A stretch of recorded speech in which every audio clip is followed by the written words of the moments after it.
Okay, eto. Magko-complain daw si Norman Mangusin sa Camp Crame kapag hindi siya inaksyonan. Ano to? Escalation ticket?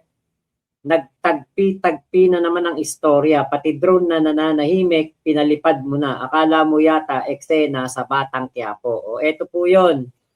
Yung parang ang dating kasi niya, parang ano siya, may tawag dyan eh, yung bounty hunter, parang ganun ang dating ni Kulaong. Tapos hinahanap-hanap niya yung mga tao na may kaso para maisuko. Kaya lang, ano talaga to si Kulaong, yung alam nyo na yun, yung alam naman natin na nag-iimbento lang yan. Alam natin na ano niya lang yan, style lang niya. Pero hindi talaga lulusot to eh. Wala talaga. Walang magagawa to kay Sabi Lawyer, walang magagawa to. Alam namin, diyan si Kuya Yulin, alam ni MG, alam ng lahat ng mga nakakakilala sa kung sino si Kulaong, kung ano ang galawang Kulaong, yung mga matagal nang nakasubaybay kay Kulaong, wala po talaga itong kakayahan. Wala talaga. Ito, play natin. Yan o, ang latest na kanyang binubudol. Ang tracking number daw nasa opisina. So ipinakita ko na rin sa mga kapulisan kanina, umaga, before flag ceremony, nag-usap na kami. And after flag ceremony, umalis na sila doon. Nung magsisimula na yung flag ceremony, madaling araw pa lang talaga gusto na nilang i-accomplish yan. So, anong nangyari? Wala talaga. Pinaliparan pa ng drone yung street nila. Kung nandun yung sasakyan, wala. So, nakaigtad.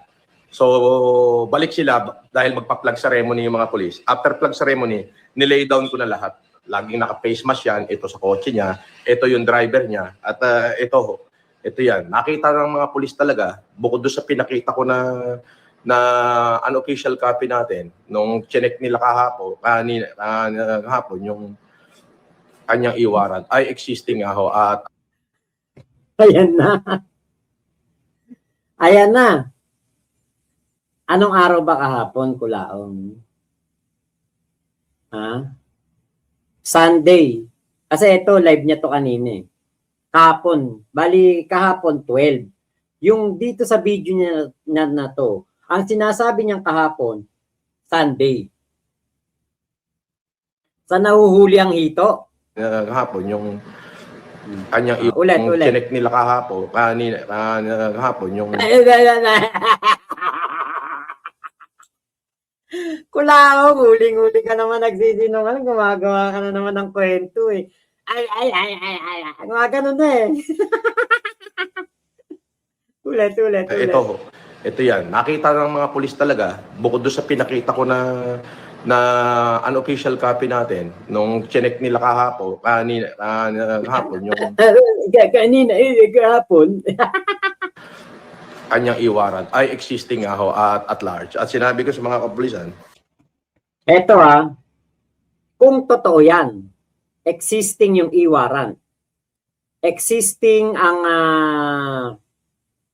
warrant of arrest, nung sinasabi niya na hinahabol niya na hindi totoong abogado daw, bakit hindi niya i-post?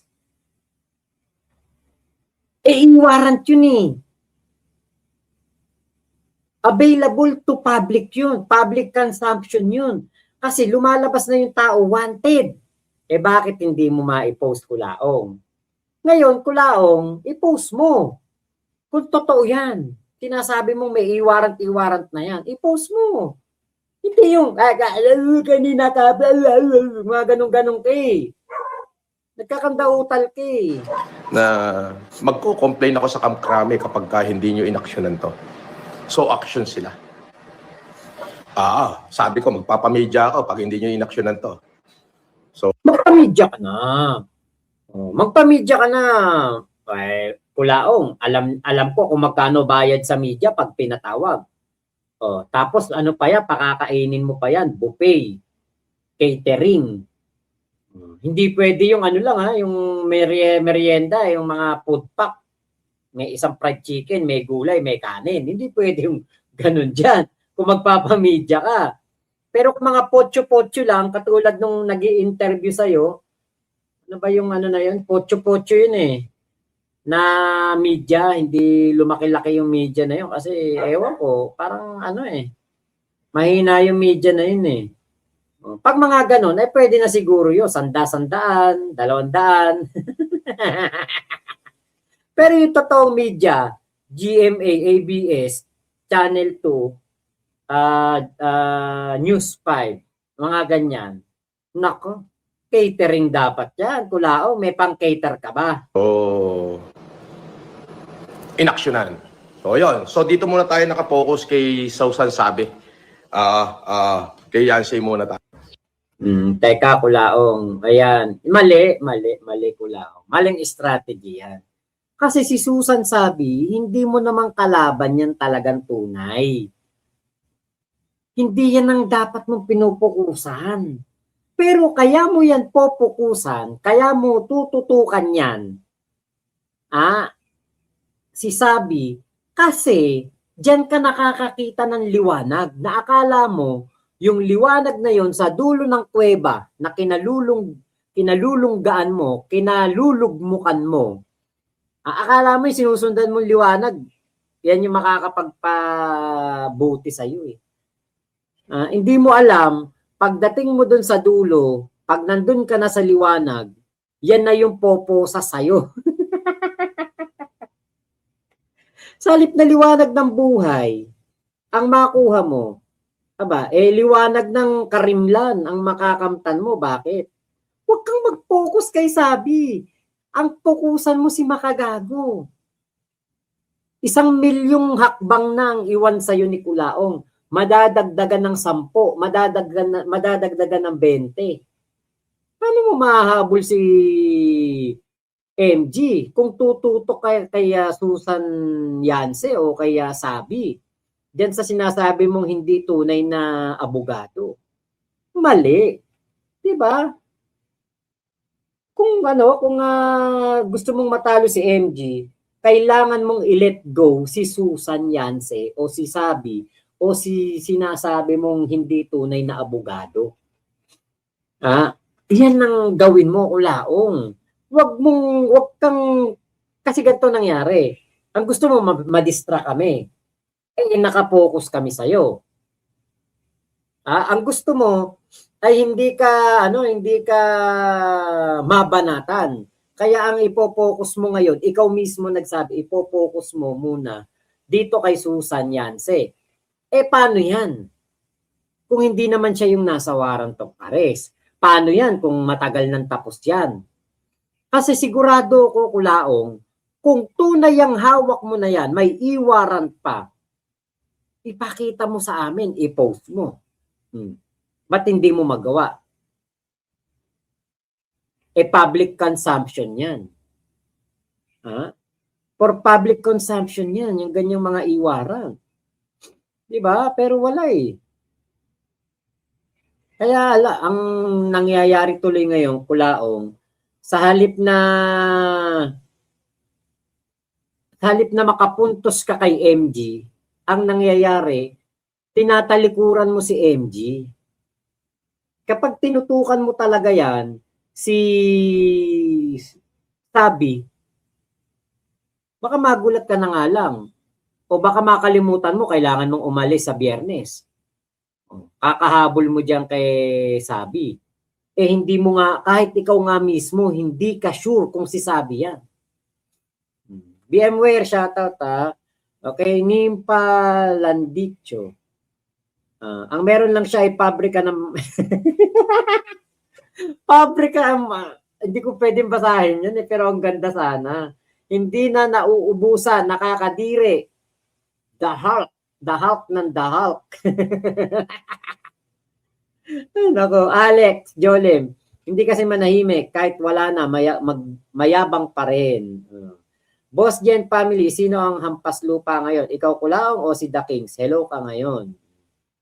Daily Rodriguez, pag nakulong yan, magpapakain ako doon sa amin. Gigil talaga ako dyan. Galing magmura, sarap sa pakiramdam pag nakulong talaga yan. Brian Fabregas, good morning po. Sana mahuyo na yan, Boss Mac. Sana nga po. Okay, hintay lang po tayo ha. Miss Bulabog, ang galing magtahi ng kwento ha. Wala namang kwenta. Walang hearing. Walang bearing. Kita nyo, pinasa daw niya nung kahapon. Linggo yun eh. Linggo? May ano sa mga kapulisan? Okay, Mika Moreno, kanina. John Robs, Malga po, kung meron sana makakapag-interview kay Paulo Bejone, supalpal na naman si Kulao at si Paulo, legit na pamangkin ni Fortuna. Mama Kay, yan ang malaking hito na huhuli sa bunganga. Yes. Ate Mika Moreno, tuwan-tuwa. Nawalaan to ko, hanip na yan. Nagkabulol-bulol si Kulao nga, John Robs. Oo nga eh. Kuya Henry, kailan ba talaga? Kahapon o kanina? O kahapon? Ang gulo naman ng mukha. Magulo nga, Kuya Henry, talaga si Kulao. Kapag nagsisinungaling, magulo talaga yan. Nina Maylaw, maglalaba pa ako bukas, kakamarites ko hanggang ngayon, dilat pa. Nako, di bali na ikaw hindi makapaglaba.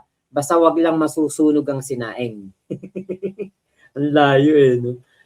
Mamimiss ka namin, Alhas Miss Minusam. O Bob ka sumalangit no. Bubu, Big Mama. Ba't ako ang anuhin yung magkaso?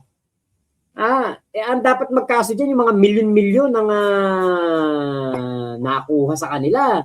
O, ihawi niya mga hito niya yon, pakain niya. Ako daw kumakain ng hito. Master Lekim, good day, Mac. Pag iniwan ni Casper yan, lalo malulugmok yan. Mukhang binebenta niya na siya ni Casper Nim Palandityo, hindi siya ubra kay MG. May negosyo yon, siya umaasa lang sa palipad. Tama. Yulen Marcos, Kulaong, sa akin ka mag-focus. Ako number 1 kalaban mo noon pa. Demanda mo ko kung sino-sino mga dinadamay mo. Oo nga, ba't hindi ka ma-demanda niyan? Kuya Arvin de Guzman, liwanag ng posas, makikita niya.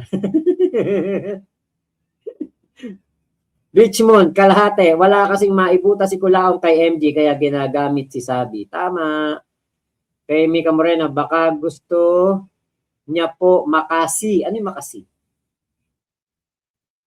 Ate Nimpa, hindi na tayo magugulat sa isang araw ang kinindin niya ang buwan at araw, pati bituin. Baka nga susunod yung si Elon Musk, kaibigan niya, kumpare niya, kababata niya Sailor 389, kung nilabas niya si MG nung pinuntahan siya sa bahay, di sana, baka nagkaroon siya ng maganda-gandang imahe sa SOCMED. Wala, duwag, hambog lang. Tama, Sailor. Richmond kalahate, kinoconnect na lang ni Kulaong si Sabi kay MG. Halata naman. Uy, Muning, doon ka, Muning. Walang ano dyan, Muning. Wala, doon ka. Baka makuryente ka dyan. Ay, wala kang mahanap dyan. Doon ka. Sige na. Yun na, anak mo, umiyak.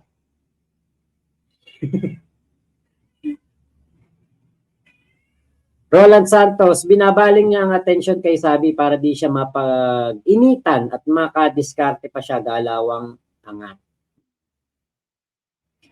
Chodor David, kung ako kay Kulaong, isuko na niya sarili niya kaysa kung sino-sino hinahabol niya. Baka ma-reward pa yung sarili niya.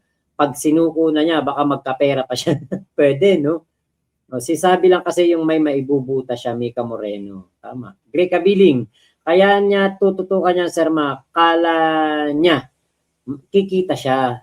Taggutom na ang trilyonaryong gipet, milya-milya ang layo niya kay makagago. Marami ka pang kakaining hito. Kan sa mukha ka ng hito. Blick Hernandez, Boss Mac, meron ba sa YT yung trailer ng pelikula Sana ni Kulaong? Wala po. Na yun.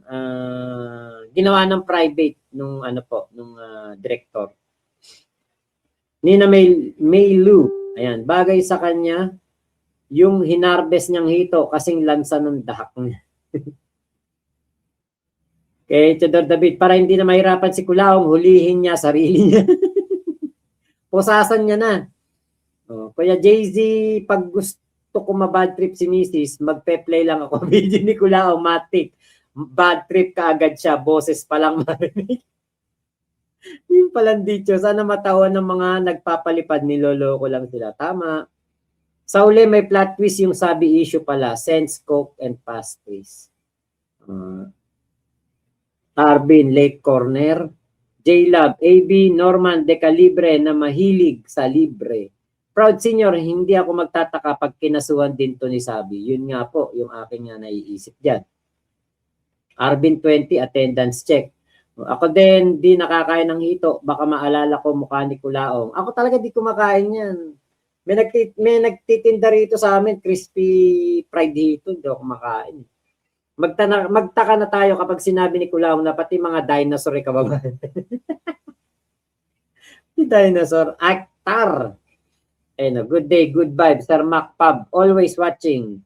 Always looking forward to your emerging YTC channel and especially to its growth. Always hoping for the best for you and to your family as well. Wow, salamat ha. Pro Slayer. Thank you po. Okay, Henry Roscom, nako, naamoy ni Muning, amoy ni Kulaong at hito ni Kulaong. Hindi ano kasi yan, yung Muning namin, napakagaling mag-hunting niyan. Kaya kala niya dito siguro meron. Naghahanap siya. Naamoy ng pusa mo yung lansa ni Kulaong, Kuya Mac. Yun nga, Ate Michelle. Roland Santos, baka kaya di kaya kasuhan ni si Sir Yulen kasi baka gumalaw na yung sa Malacanang kahit di humingi ng tulong si Sir Yulen. Bahag buntot niya. Alde La Cruz tuwa, Master Lekim, mukhang malapit na iwan ni Casper yan. Yun ang kaabang-abang, paano na kaya siya? Blink Hernandez, kasing dulas ng hito yung balat ni Kulaong. Naku, lansa. Miss K, sarap niyan sa Bulacan, fried itek, specialty nila yan, baliwag. Opo, meron nga doon. Okay, lip sync, kanep talaga si Kulaong, basta't may masuot, masabi lang, dapat dyan hinihilamusan ng sili sa mukha. Ate Nimpa, hindi naman kapintasan na mahirap. Bakit inahihiya niya? Ina niya, classmate ko, ina niya sa Bambang. Nag-aaway nga ang ina at ama niya dahil nasuot lang ang tsinelas. Yun ba may hacienda? Okay po si Ate Nimpa. Landityo pala to.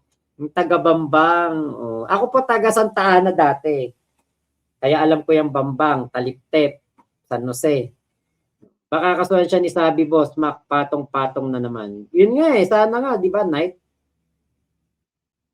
Kasuhan na yan ni Sabi, yun ang maganda, pag kinasuhan niya ni Sabi. Kasi, grabe pamamahiya kay Sabi, ginagawa niya.